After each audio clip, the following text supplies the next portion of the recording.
అందరికి నమస్కారం. నా పేరు శ్రీనివాసు. నేను వ్యవసాయం చేస్తుంటాను. ఒక 20 సంవత్సరాల నుండి చేస్తున్నాను. కాకపోతే ఇప్పుడు ప్రకృతి వ్యవసాయం చేస్తున్నాను. ఈ మధ్యలో మన స్ప్రేలు అనేది మందులు అనేది తక్కువ చేశాను. గోమూత్రము మరియు వేప ఆకు మరియు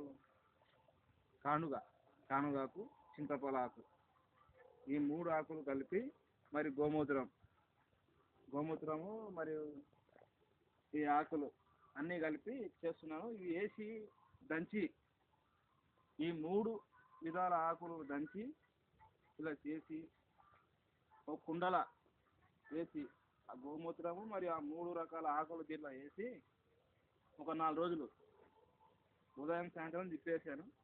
ఈరోజు అంటే ఈరోజు తారీఖు 10వ నెల 2018 రోజు ఈరోజు స్ప్రే చేయబోతున్నాను.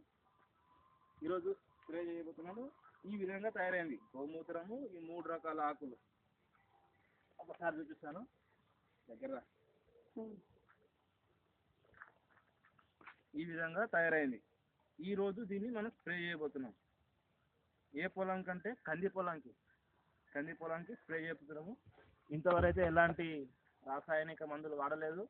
ఇప్పుడు మొదటిసారిగా ఇదే కొడుతున్నాము. మళ్ళీ తయారు చేసేటందుకు మళ్ళీ గోమూత్రము సేకరిస్తున్నాను. ఇది 3-4 రోజుల నుండి సేకరించాను. దీనికి 20 లీటర్ భర్తీ అయింది అనుకో. ఈసారి ఇంకో విధమైన వేరే రకాల ఆకులు వేసి మళ్ళీ తయారు చేస్తాం. ఓకేనా? ఇక్కడ మధ్యలో